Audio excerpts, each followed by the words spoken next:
podcast in which one man strives to level up his geekhood and helping you do the same, one battle at a time.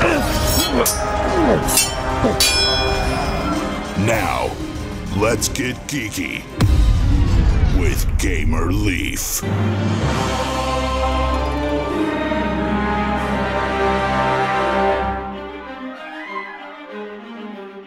Welcome to Getting Geeky with Gamer Leaf. Today we have on are you the founder mastermind behind Crit Games and the RPG player kits for D&D, 5e, Pathfinder, Savage, etc.? Yeah, that's me. This is Robert from Crit Games. I'm glad to be here. Thanks for inviting me on your show. No problem. We really appreciate it, Robert. So I say you have a new game on Kickstarter, but this is different. So you have a new product on Kickstarter for role-playing games. What can you tell us about it, Robert? Yeah, so with Crit Games, we make different gaming accessories, and we had a previous Kickstarter we did last year, which was with the condition and combat cards. Basically, it's a couple sets of cards for DMs to help them play their game. The condition set was for 5th edition, so Dungeons & Dragons 5th edition. Took your standard conditions and put them on nice reference cards you can hand out to your players during the game. Our Kickstarter did really well, so we actually did a second deck, which are these combat cards, things like concentration, dying. It has a set of cards in there for initiatives, all the basic things that you would need to run your combat during the game. And the whole concept, I make these types of tools for myself at my own table, and the idea here for the DMs was to put these decks together to make it easier to play their games, make it fun to do it. I'm pretty old school when I play. Like I sit in front of a table, I get all my friends around, and then just having that experience set aside, dedicated, make it special, right? Like we sit down, we enjoy ourselves, have a good time doing it. As I say, I made some of these cards for myself, so I decided, hey, this should really exist in the world. Let's see what we can do with it. And then, we kicked off another Kickstarter this year. Instead of the DM part to it, we are focusing on the player part to it. So what it is, it's an RPG player kit. Comes with a number of different things. The thing I'm most excited about inside of the kit is a player dry erase board where it has all those things that you write down as a player that you're destroying your character sheet. It's better to have it on a nice looking board in front of you that you can do it. But yeah, no, we're excited to bring it.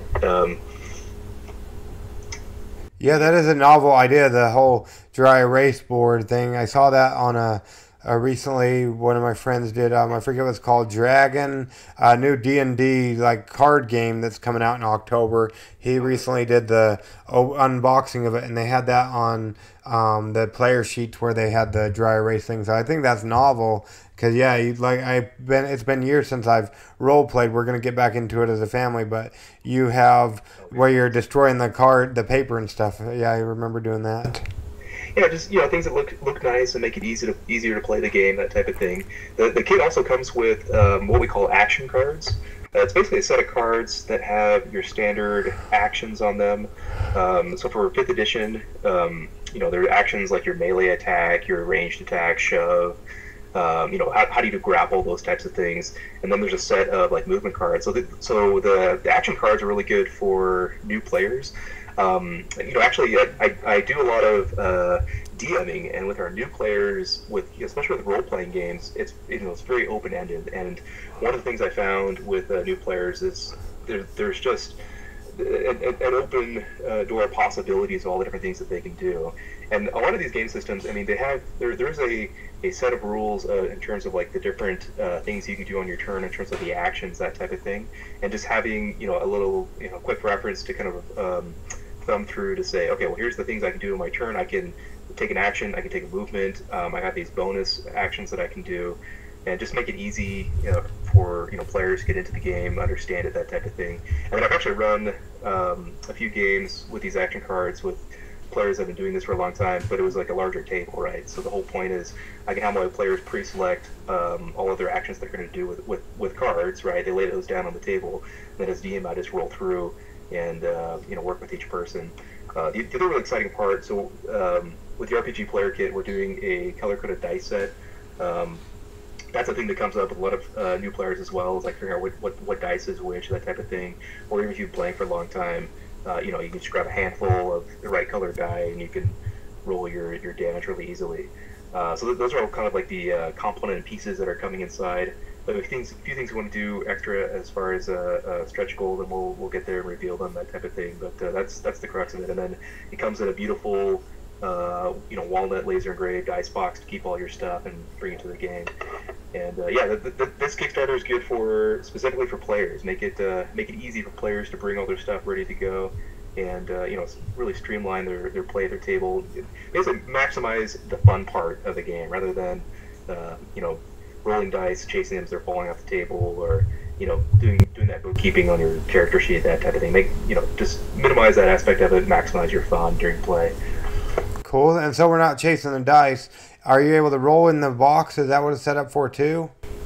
Yeah, it's pretty neat. It's a little storage container for all the different things, part of your RPG player kit. You can throw your figure in there. You can throw the extra, if you pick up some cards, that type of thing, you can throw those in there. And then when you remove the lid, it's a little dice tray to roll your dice. And that's the it's a little package deal for everything you need to run your player side of things. That's the goal. Cool. Yeah, that's awesome. And I noticed when you're talking about the dice, I noticed on the Kickstarter page the different colors, and then you have a little sheet that tells you what color is what dice. There's one that I'm confused on though. The yellow one, it says D%. What is that?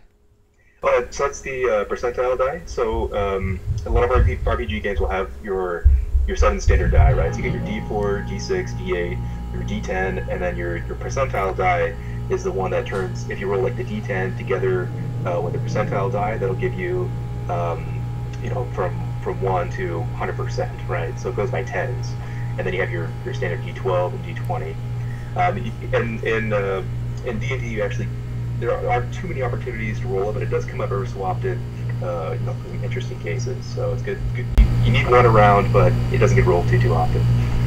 Cool beans. So let's see here, and you get all that stuff on the if you back the Kickstarter, or I see add-ons too, or what's the base thing? What do you get?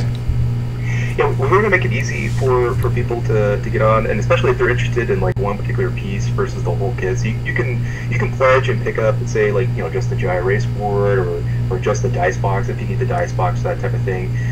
We also made it easy if you want to pick up the whole kit and run with it that way, or if you want to pick up some aspect of it and then add on what we did for our previous Kickstarter, make it easy to do anything you want. So it's a configurable Kickstarter, based off of what people need. And one particular aspect catches your interest, you can go for that thing, or add on additional copies of whatever you need. Just trying to make it easy for people to get involved in the Kickstarter and have a barrier to entry match what they need, right? Cool. So why did you guys take the Kickstarter route? Yeah, well, Kickstarter, it was interesting. So when I made the condition and combat decks, so I actually started commissioning artwork and finding people to work with, because I knew this is something that I wanted to do.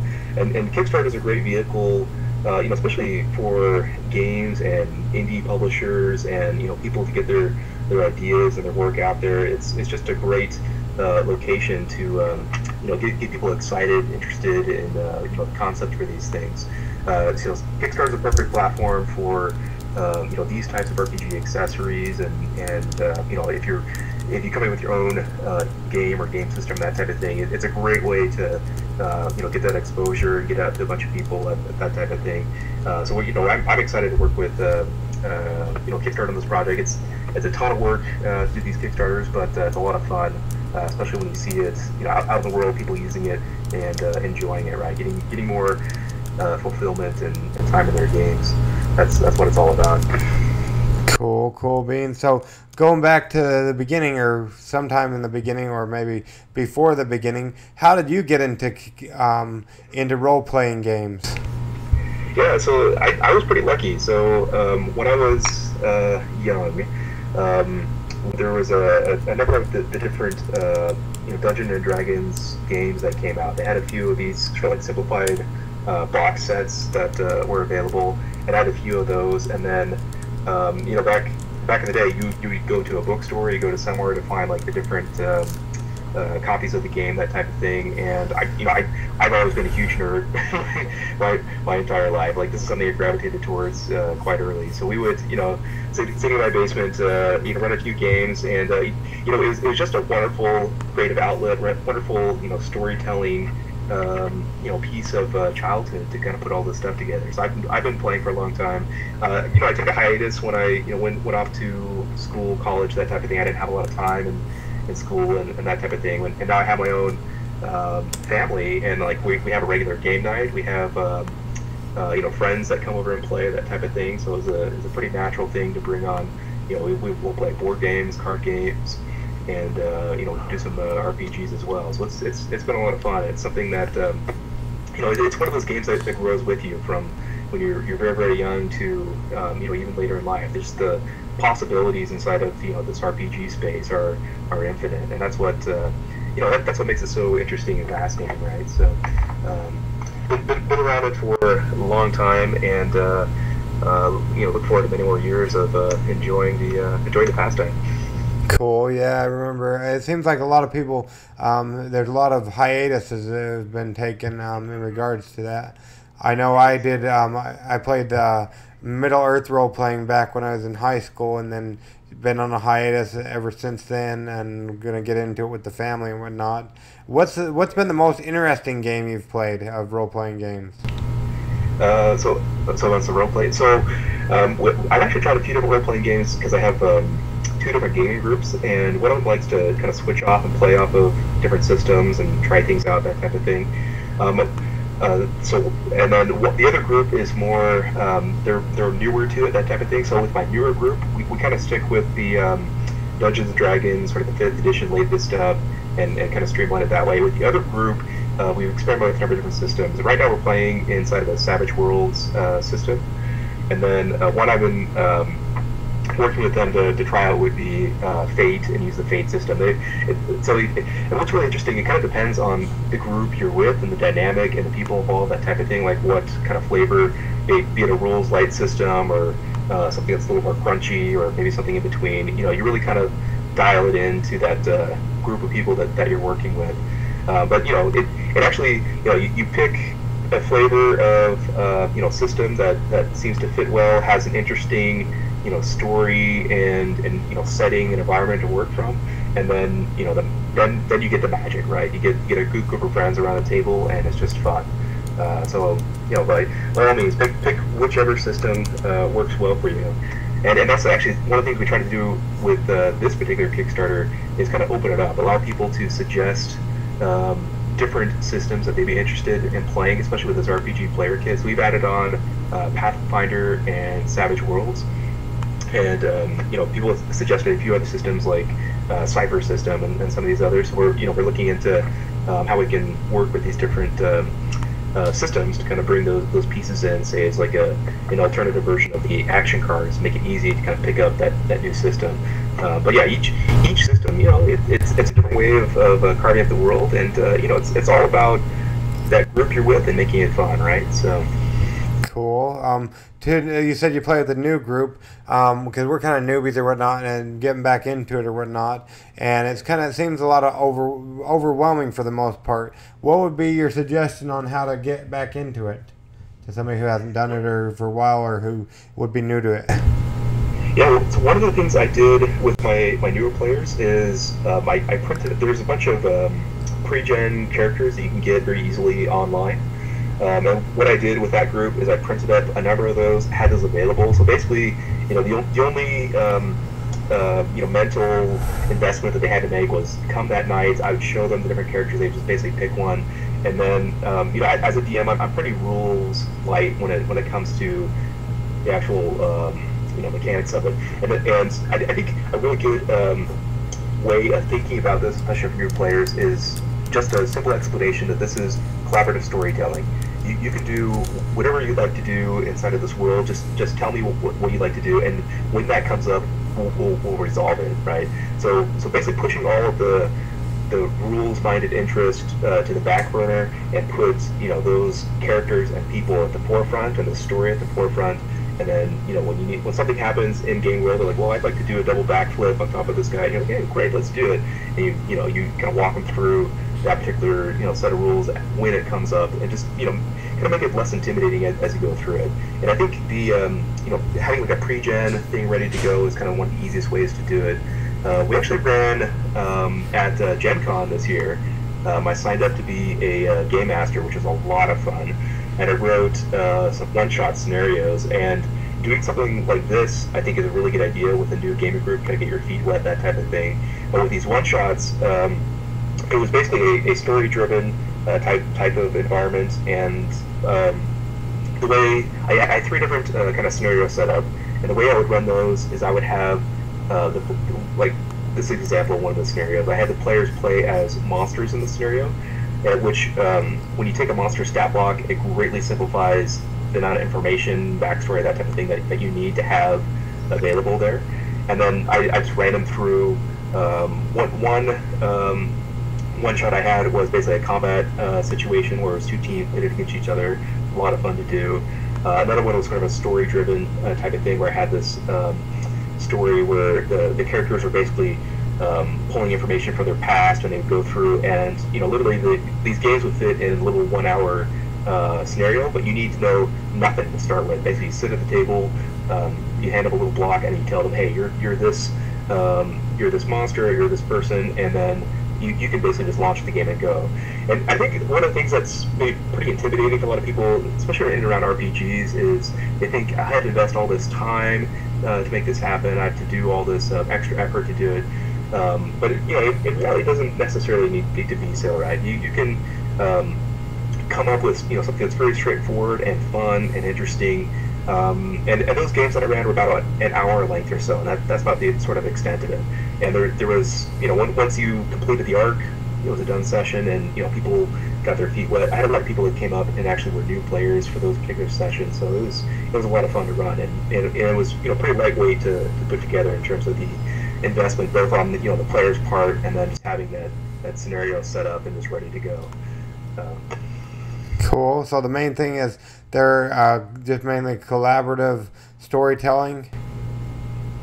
Yeah, just the idea that you're putting a story together, and the emphasis on that, right? You're working together to stitch the elements there, and letting players know, like, yeah, you just explain what you want to do, and we'll work out any details, the rules when they come up, right? Just don't worry about that until it becomes something, and then it'll become second nature for your gaming group to throw their d20s and add on the right modifier to it based off of their skill proficiency, right? I mean, it's an afterthought in terms of RPGs, right? It's really about that experience that you're weaving together as a game group. And actually, some of the best things that have come up in those types of gaming sessions, where things where players have different ideas about how they want to do something, and where that leads is the interesting part, and it was surprising. So that's what makes it fun. Cool bean. So yeah, that's awesome. Let's see here. So if anybody, for example, I don't know, maybe, hopefully they haven't, but if anybody's fallen asleep listening to my voice, I know they probably haven't to yours or whatnot, and you talk about this, but for some reason, if somebody's fallen asleep and just woken up at the tail end, why should they take a chance on the role-playing kits that you have there on Kickstarter? Well, if you're looking just at an easy way to have something nice to play in your role-playing game, and just have everything in a nice little package box for you, put that experience together for you as a player. If you're looking, if you need a dice kit, a dice box to throw your dice into, that type of thing, this is not a bad one to go with. And if there's some aspect of it that's interesting for you, if there's player dry erase board, or if you're, one of the things I highly recommend is gifting something like this to someone that you're trying to get involved in the game, that type of thing, because it's a ready to go kit out of the box. But I had one backer that is getting a set of these for their gaming group, which is really cool. They have 5 different players that they're all going to get their kits and put it together, and then they'll all be ready to go for their games. So it's a nice way to put that experience together. And to be perfectly honest, like if I'm going to sit down at a table and I'm going to enjoy and dedicate this time to it, this precious time that you have to do, a tabletop, kind of a fun experience. Make it nice, right? Like make it an experience that you go through that is something that brings people together and just is enjoyable, right? Cool, yeah, for sure. So if somebody backs this, when when should they anticipate getting the product? I know you don't want to overpromise and underdeliver. Yeah, we're looking at a January delivery. Some of the pieces are already made. It's more a matter of dialing in the right quantities for it, that type of thing. Getting the boxes together is one of our long poles in this particular project. But we're looking at a January deliverable, and we'll do everything we can to make sure we're on track for that, and we'll give her updates, that type of thing. Things always do come up, that type of thing, but making the best that you can, and make sure all the different pieces come together so that you have a nice kit at the end of the day is the most important thing. So it's it'll definitely be worth the wait, even for January here. Cool, yeah, awesome. Let's see here. And so if somebody's interested in finding you, besides going on, well, the easiest way to find out about this would be to go to Kickstarter. And what I did, I searched Crit Games, and it came up CRIT and then space games. But minus that, besides coming to your hometown and stalking you that way, how would somebody go about finding you? If you just go to critgames.com, it's all there. And I'm really easy to reach on Twitter.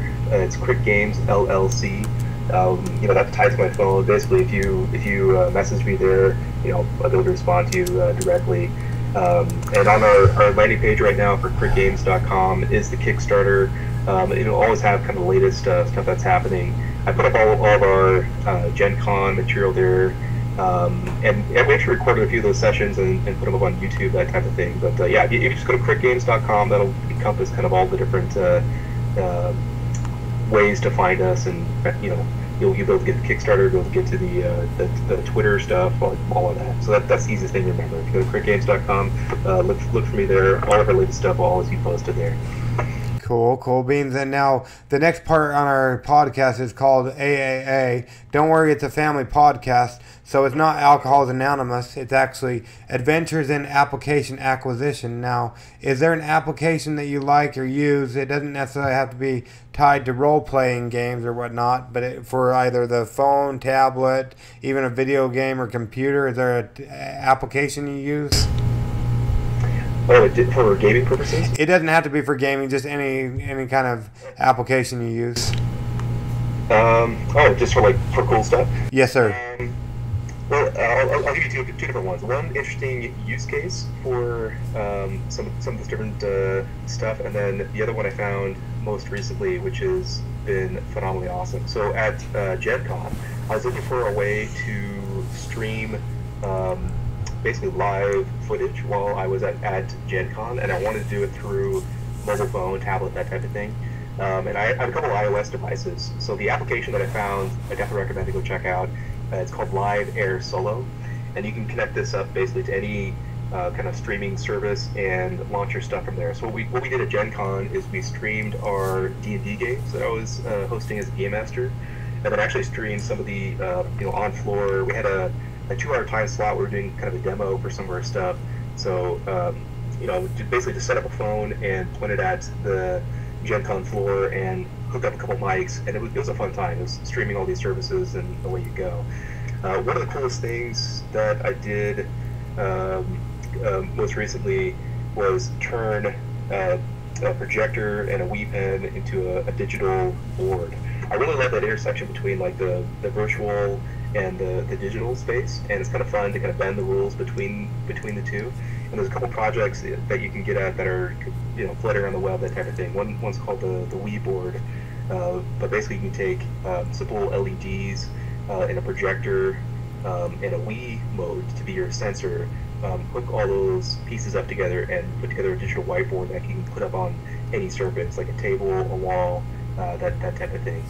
And then there's really cool stuff coming out now for all the different AR technologies. For iPhone, they've been releasing beautiful SDK. It's really easy to work with SDKs to put all that stuff together.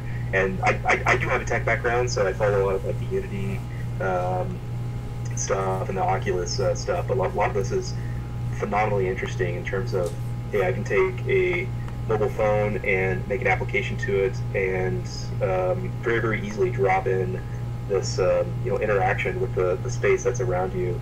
A full AR or a full VR immersive space, and some of these things are going to be beautiful, game-changing things that we'll see lots of applications of in the future that will kind of change the way we consume entertainment, the way we play games, all of it, right? So really looking forward to seeing how this stuff develops and how it's all going to come together. Cool. Well, my son Barbarian Leaf has joined us, and he has a question for you. Oh, sure, absolutely. Which RPG game you like? I like a lot of kinds, like even people makes like RPG games. They're my favorite game in the earth. What is the favorite RPG? No, my favorite game is RPG game, and actually mostly I like every single game. Oh yeah. Oh, so the video games, you like RPG video games? Yep, I like those too. I have a little 5-year-old son, and his favorite thing to do right now is use YouTube Kids. That's his favorite app to use. That's his go-to in terms of if he gets extra time to play with something. That's his choice. So.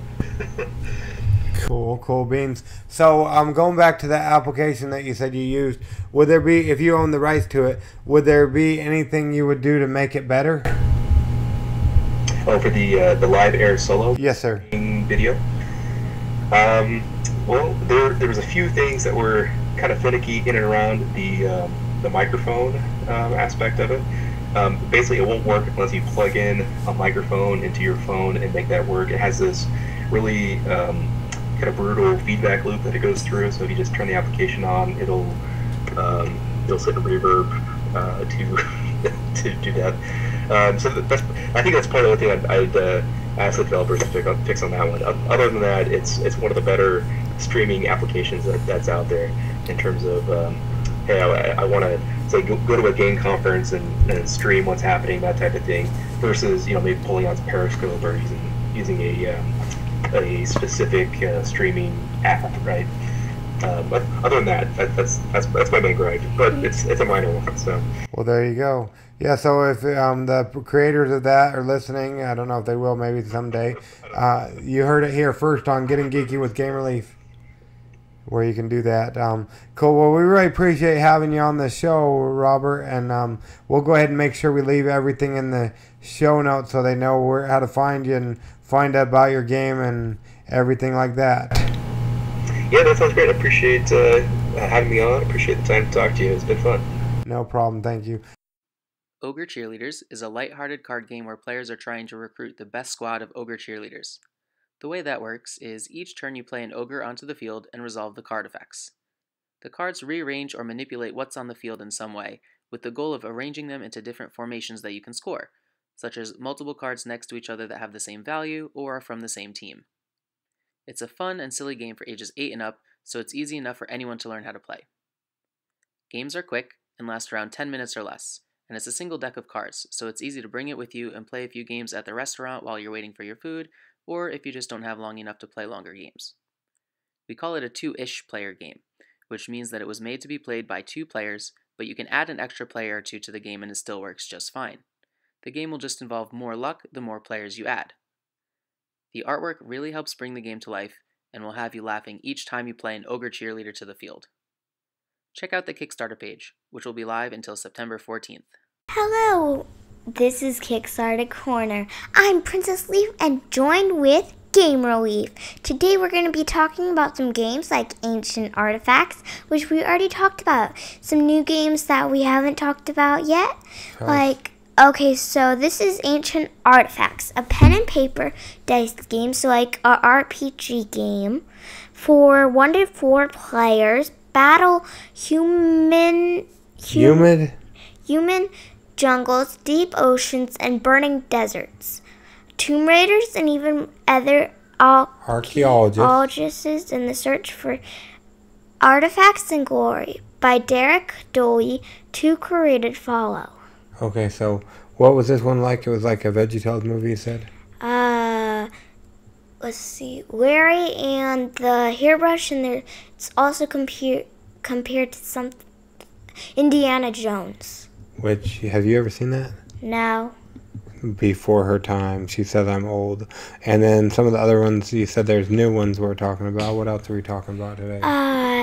Andorra Battlefields. By Rain Tick Games. Tired of choosing just one side, command both the heroes and monsters simultaneously in a fast-playing asymmetric game. Yep, so that one's got 28 days at the time of recording, so about 26 days or so. And it looks like a pretty fun game where you're actually, it's kind of like, I would compare it to Summoner Wars, kind of, in a sense, where you're having the monsters and other people fight each other. And it's my age to adult-year-old. Yeah, so 10 to an adult. It's available in English and in German, it looks like. And yeah. So if you speak German or English, get it. But if you don't, just have a translator. Well, there you go. She makes it sound so simple. And then we also have this game will be launching on Kickstarter. Hopefully you'll be able to hear, you'll be able to go and back it right now because it should be there on Monday when you're listening. Potato Pirates. Learn coding without computers. A card game for families, educators, and geeks. You're both a potato and a what? Pirate. There you go. That sounds fun. So we just got the box for it. I got to check the cards or somewhere else. So I got the box but not the cards. So we'll have to see what we're going to do about that. And then this is also launching on Monday when you'll hear this episode. It is called Scrooge the Board Game. And hopefully we'll be able to tell you a little bit about it. My computer's going a little bit slow. But it is a game where you are trying to out-Scrooge. I'm actually in the Facebook group, which has 261 members. But for some reason, it is not letting me go there. Let's see here what we can do about that. Hopefully we can get it fixed. If not, we'll just have to tell you to go back it on the Kickstarters. So, Scrooge, the board game, in which you're trying to out-Scrooge, and your friends, of course. You're trying to make more money than him. So this will be on Kickstarter. It starts Monday, it starts on the 5th, which I believe is Monday. It may not be Monday. Well, maybe it starts on Tuesday the 5th. It might start on Tuesday the 5th. It either starts on Monday the 4th, which is Labor Day, or Tuesday the 5th. Either way, it will be on Kickstarter probably pretty soon to when you hear this episode. And then Princess Leaf wanted to make sure that we go ahead and thank our patrons. So let's go ahead and do that, Princess Leaf. We have Jennifer Longworth. And who else do we have? Do you know? I forgot. She forgot. But luckily, we have a way to find them out. We'll go ahead and tell you who they are. We have, like she said, Jennifer Longworth, Ronald Gagnon, Ethan Ireland, Axel Mercedes. And then our website is everythingboardgames.com. Well, actually, not our board site. Dane Trimble's board game site is everythingboardgames.com. Our website is GameReliefGo.com. Kind of like Pokemon Go, except Game Go. Yep, except Game Relief Go. So that's where you can find us. And we just wanted to tell you all thanks for listening. And if you're able to, make sure you go ahead and give us a review over there on iTunes. That's actually gone up quite a bit. And make sure you're listening and telling your friends about the show. We actually had the pleasure of having the most downloads ever in one episode, which was 226 on the 1st of September. So that was exciting. We also have an interview at 8:30. Yeah, I'm interviewing somebody tonight. But you won't hear that one. You'll hear a different one. But we wanted to go ahead and tell you all to have a great Getting Geeky with Game Relief time. This has been the Monday role-playing game. So go ahead and check out the game we just talked about on Kickstarter. Except it was made on A while back Saturday. ago. No, not this one. This one was made a while back ago, but we wanted to give you the pleasure to hear it before they're not on Kickstarter anymore. Anything else we have to tell our lovely audience, Princess Leaf? No, goodbye. Yep, get geeky with Game Relief. Game Relief signing off. And Leaves out.